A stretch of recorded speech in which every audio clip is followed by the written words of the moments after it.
Hola a todos y bienvenidos al serial del crimen. Hoy vamos a sumergirnos en el caso o en uno de los casos más oscuros que estremeció Rusia en los años finales de la Unión Soviética. Estamos hablando de Sergei Golovkin, un criminal múltiple que operó durante los turbulentos años de cambio político y social. Fue responsable de una serie de actos criminales que dejaron una profunda huella en la historia del país. Pero para poder comprender mejor este caso, es fundamental entender el contexto histórico en que ocurrieron estos hechos. A finales de los años 80 y principios de los años 90, la Unión Soviética vivió un periodo de inestabilidad. La perestroika y la glasnost, impulsadas por Mikhail Gorbachev, trajeron reformas políticas y económicas que sacudieron al país.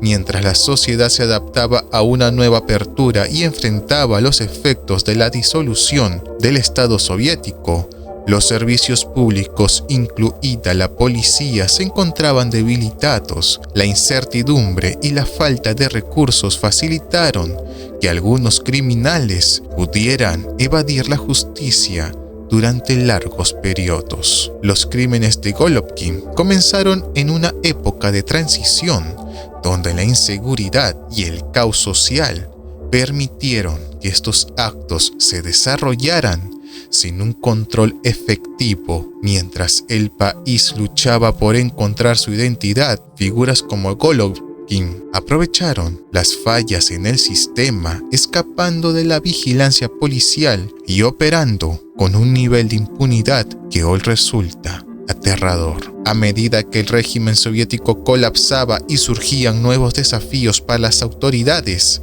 los informes sobre víctimas desaparecidas y pistas sobre sus crímenes empezaron a acumularse. Mientras que en Rusia sucedía todo esto, en los bosques cercanos a Moscú se desarrollaban los crímenes de un depredador que aprovechó la confusión para actuar sin ser detectado por años. Luego de esta pequeña introducción y sin más preámbulos, comencemos con el crimen.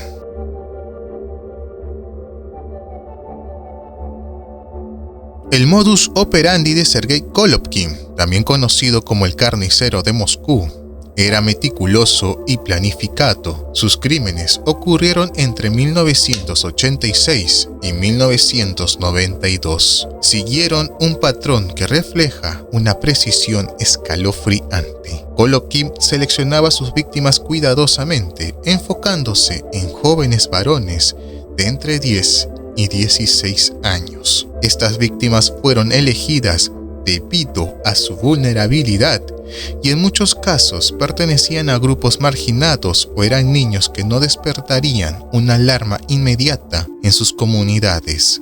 La selección de este perfil de víctima reflejaba su deseo de ejercer un control absoluto sobre personas indefensas. El proceso iniciaba con la búsqueda de sus víctimas en áreas públicas, generalmente en estaciones de trenes o parques en las afueras de Moscú.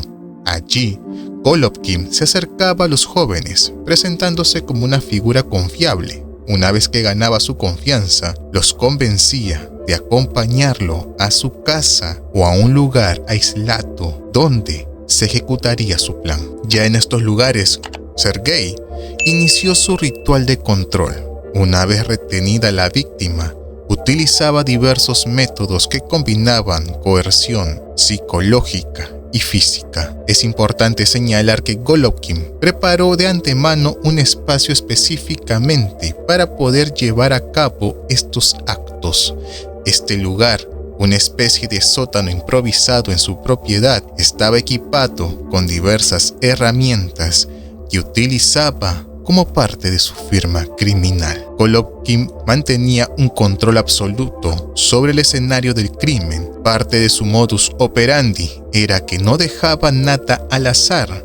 Cada acción estaba planificada meticulosamente para asegurar que la víctima quedara completamente indefensa. Además, Sus métodos para quitarles la vida eran variados, pero todos implicaban un proceso de sufrimiento prolongado, lo que señala una profunda motivación a infligir dolor antes de alcanzar su objetivo final. El uso de cuerdas y otros instrumentos indicaba su deseo de hacer que cada crimen se sintiera personal y calculado, algo que lo distinguía de otros criminales múltiples. Su firma distintiva no solo se limitaba a la selección de víctimas vulnerables, sino también a la forma en que se refería a los cuerpos posteriormente. Cada uno de sus crímenes parecía seguir un patrón obsesivo de control sobre los restos, lo que dejaba una huella única en la escena del crimen. A menudo las víctimas eran ocultadas en áreas aisladas después del crimen o incluso en su propiedad, lo que añadía otro nivel de planificación a sus actos. En resumen, el nivel de brutalidad que Golovkin mostró en sus crímenes, combinado con su cuidadoso método de selección y preparación, lo convierte en uno de los criminales más notorios en la historia criminal de Rusia.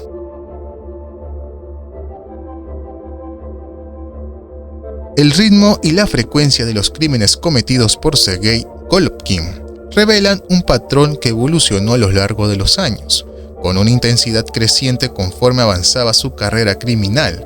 Se le atribuyen un total de 11 víctimas entre 1986 y 1992.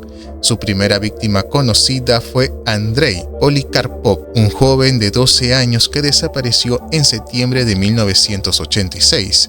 Este crimen marcó el inicio de una serie de desapariciones de jóvenes varones, pero después del primer paso, Golovkin permaneció inactivo durante casi 2 años. Este periodo de inactividad es significativo, ya que muestra cómo inicialmente fue cauteloso y selectivo en su accionar. En 1988 retomó su actividad criminal con el secuestro y quitarle la vida a Igor Veselov, de 13 años. A partir de este momento, los crímenes comenzaron a ser más frecuentes, con Golovkin cometiendo un crimen cada año. En 1989, le quitó la vida a Alexei Martinov, también de 13 años, siguiendo el mismo patrón de selección de víctimas jóvenes y vulnerables. El año 1990 fue uno de los más intensos en términos de actividad. En un corto periodo, Sergei acabó con la vida de 3 víctimas, lo que demostró un aumento en su compulsión por cometer estos actos.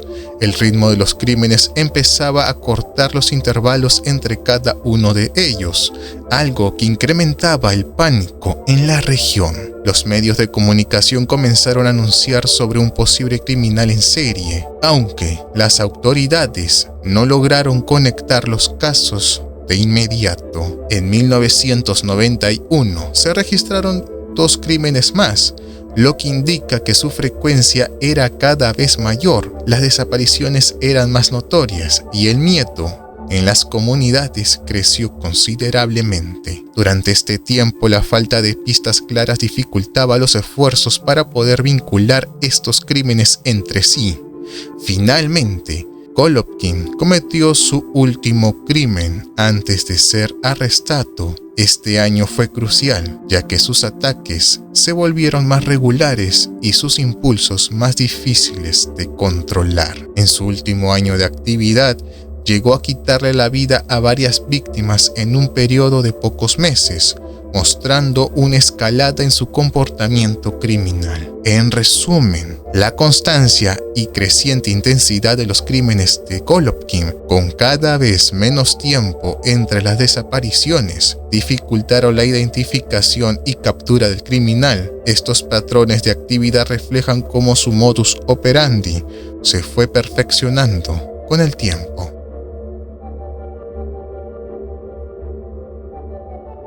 Sergei Golovkin nació el 26 de noviembre de 1959 en Moscú, en el seno de una familia que a simple vista no presentaba mayores dificultades económicas o sociales. Sin embargo, Su infancia estuvo marcada por una serie de factores que afectaron profundamente su desarrollo emocional. Su padre, un hombre autoritario y distante, ejercía un control estricto en el hogar, lo que generó en Golovkin sentimientos de aislamiento y rechazo. La relación con su madre también fue tensa, ya que ella tendía a sobreprotegerlo, creando un ambiente donde Golovkin se sentía constantemente vigilado y sin posibilidad de expresar sus emociones de manera saludable.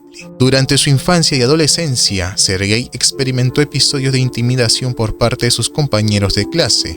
Era considerado un niño solitario, lo que lo convirtió en blanco de acoso, profundizando sus sentimientos de inferioridad y resentimiento hacia los demás. Este aislamiento social, sumado con la falta de apoyo emocional en casa, contribuyó a desarrollar una visión distorsionada de las relaciones humanas y del control que deseaba ejercer sobre los demás. Uno de los aspectos más relevantes de su juventud fue su fascinación temprana con la crueldad hacia los animales, lo que es considerado un indicador temprano de conductas antisociales. Durante su adolescencia, comenzó a cometer actos menores de crueldad animal, capturando y lastimando a pequeños animales en secreto. Estos episodios fueron un preludio de lo que vendría después, mostrando un interés creciente en el sufrimiento y el control.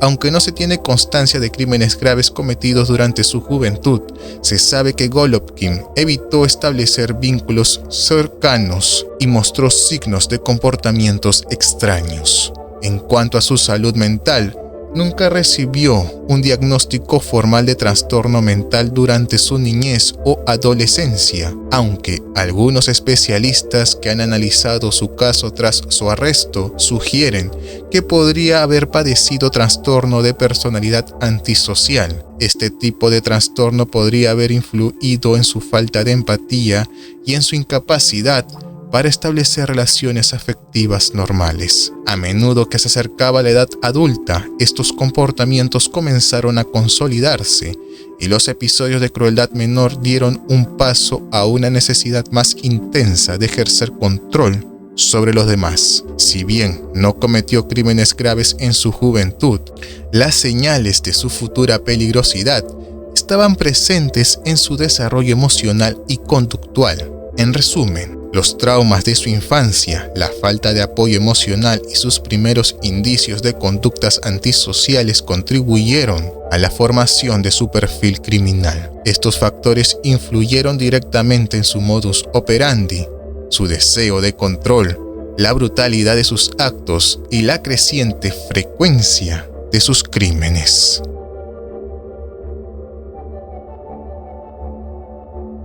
Sergei Golovkin llevaba una vida que a los ojos de quienes lo rodeaban parecía completamente normal. Trabajaba como ingeniero en un establecimiento ecuestre, lo que le permitía mantener un perfil bajo y tener acceso a lugares apartados sin levantar sospechas. Su entorno laboral no solo le daba la apariencia respetable, sino que también le brindaba una oportunidad perfecta para ocultar su lado más oscuro. Golovkin utilizó esta imagen de hombre tranquilo y trabajador para engañar tanto a sus compañeros de trabajo como a su comunidad. En su vida social no era particularmente cercano a muchas personas, pero mantenía una suficiente interacción para no parecer sospechoso. Participaba en actividades ecuestres y era conocido en su entorno por su interés en los caballos, lo que le permitía relacionarse con otros sin llamar la atención sobre su vida personal. No era visto como una persona conflictiva, lo que facilitaba su capacidad para pasar desapercibido. Uno de los métodos más efectivos que utilizaba para manipular a las personas era su habilidad para parecer inofensivo y confiable. Con sus víctimas, Golovkin desplegaba un comportamiento tranquilo y amigable, lo que les hacía bajar la guardia. Sabía cómo ganarse su confianza rápidamente, presentándose como alguien que no representaba un peligro, una habilidad clave para lograr que las víctimas lo acompañaran sin oponer resistencia. Este manejo de las relaciones interpersonales le permitió actuar sin levantar sospechas ni alertar a la comunidad. En cuanto a su vida personal, Golovkin vivía con su madre, lo que también reforzaba la imagen de un hombre estable y responsable. Este aspecto de su vida le permitió ocultar sus verdaderos impulsos, pues parecía un hijo dedicado, sin signos evidentes de la oscuridad que albergaba en su interior. Incluso quienes lo conocían de cerca no percibían en él ningún indicio de su comportamiento criminal. Lo más sorprendente era su capacidad para controlar sus instintos asesinos por largos periodos. Durante los momentos en que no estaba cometiendo crímenes, mantenía una apariencia de normalidad total. Golovkin parecía ser capaz de apagar su lado oscuro mientras interactuaba con su entorno, lo que le permitió llevar una doble vida por un tiempo sin levantar sospechas. Sin embargo, cuando la compulsión regresaba, su manipulación se volvía más evidente, ya que sabía cómo esconder sus impulsos tras una máscara de amabilidad. En resumen, su habilidad para manipular a quienes lo rodeaban, tanto a nivel social como con sus víctimas, estuvo profundamente conectado con los traumas de su infancia y su deseo de control, lo que permitió que sus crímenes crecieran en frecuencia sin ser descubiertos.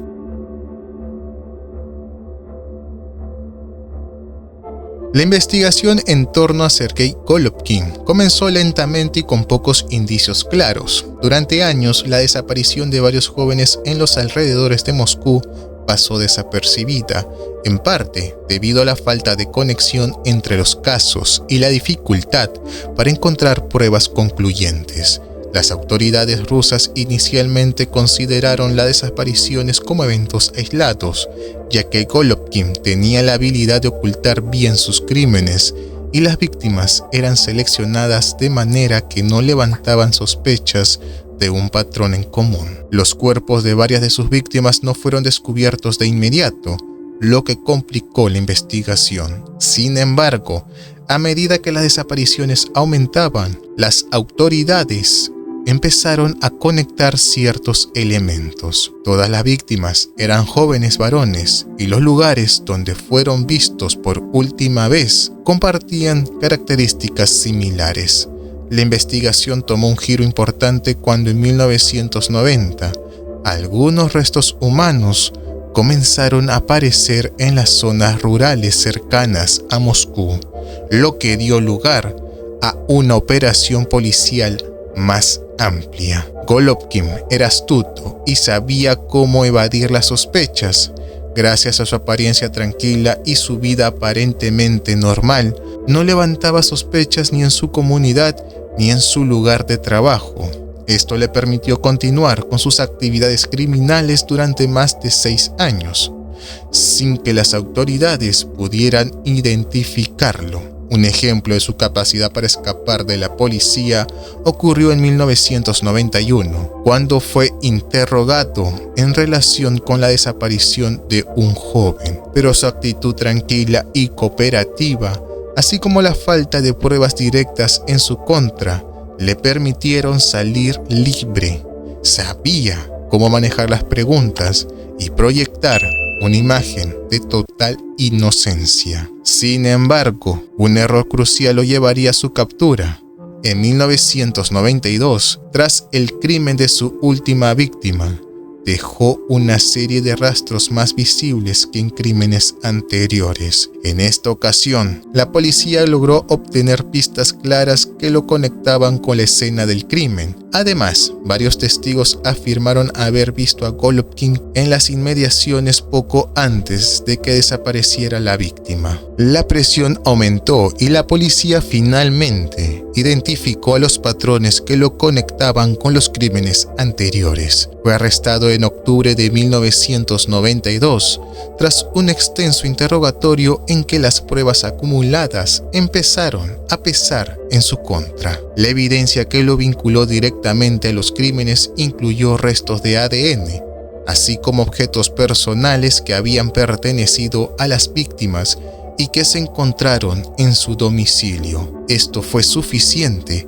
para que las autoridades lo inculparan y su larga serie de crímenes llegó a su fin. En resumen, Golovkin utilizó su habilidad para manipular y proyectar una vida normal para evadir la justicia durante años. Sin embargo, su eventual error al dejar rastros en su último crimen mostró cómo su confianza en sus habilidades de evasión fue lo que irónicamente facilitó su captura.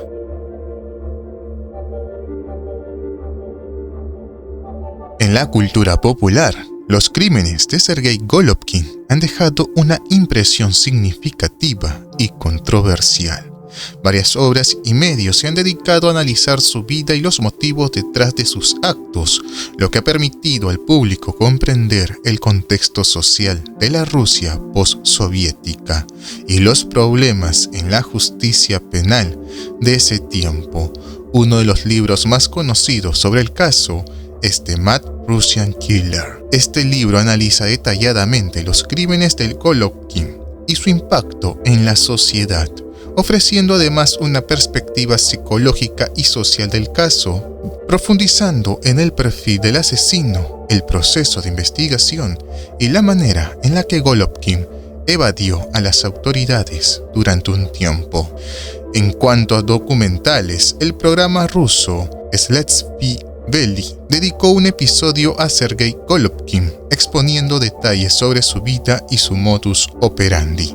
Este programa, popular en Rusia, investiga crímenes reales y da una perspectiva histórica de cada caso, presentando tanto las tácticas criminales de Golovkin como los esfuerzos de la policía para poder detenerlo. Otra representación significativa de Golovkin en los medios es en el programa documental Criminal Rusia, conocido por su enfoque en los criminales más notorios de Rusia y cómo la transición política en el país afectó la criminalidad y el sistema de justicia.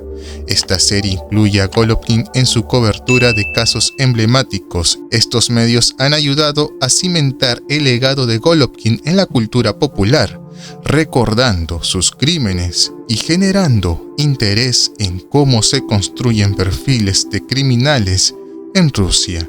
Las representaciones de Golovkin en medios han tenido un efecto polarizante en la sociedad, recordando la brutalidad del caso, pero también subrayando la importancia de mejoras en el sistema penal. La visibilidad mediática, en este caso, no solo amplía la narrativa en torno a su figura, sino que invita a una reflexión sobre cómo el trauma, la manipulación y los fallos de las instituciones pueden crear un perfil criminal, convirtiendo estos casos en recordatorios de la necesidad de fortalecer la justicia y el apoyo social. Resumiendo cada uno de los criterios, es crucial para determinar cuáles son los aspectos más característicos de Sergei Golovkin.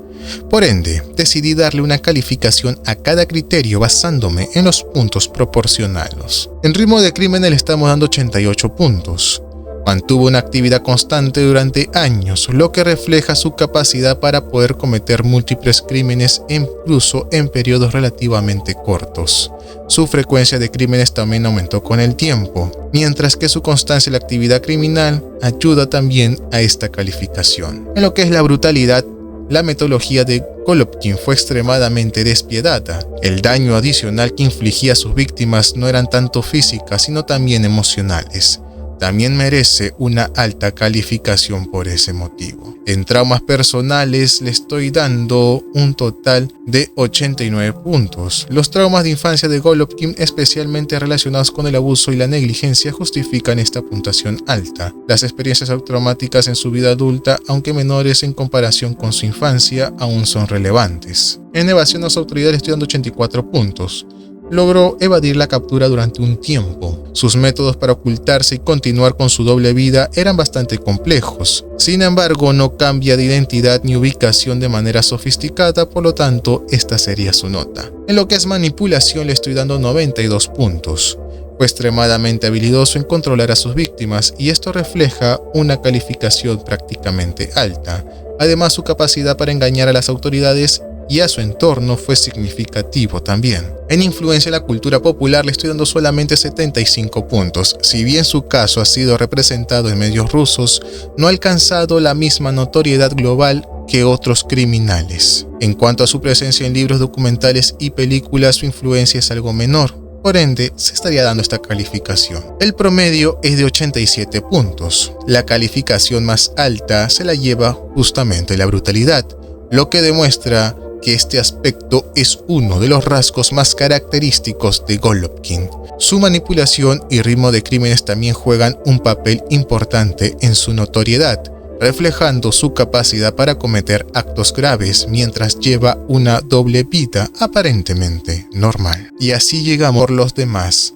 Su capacidad para llevar una doble vida, manipular a quienes lo rodeaban y evadir a las autoridades durante tanto tiempo ha sido objeto de estudios y representaciones en los medios, manteniendo su historia viva en la memoria colectiva. En conclusión, casos como este nos hace reflexionar sobre la importancia de prestar atención a las señales de alerta y de cómo las comunidades pueden unirse para evitar que estos trágicos eventos se repitan. Aunque el final de Golovkin fue definitivo, su impacto en la sociedad sigue vigente y aprender de su historia es crucial para la prevención y el entendimiento de la conducta criminal.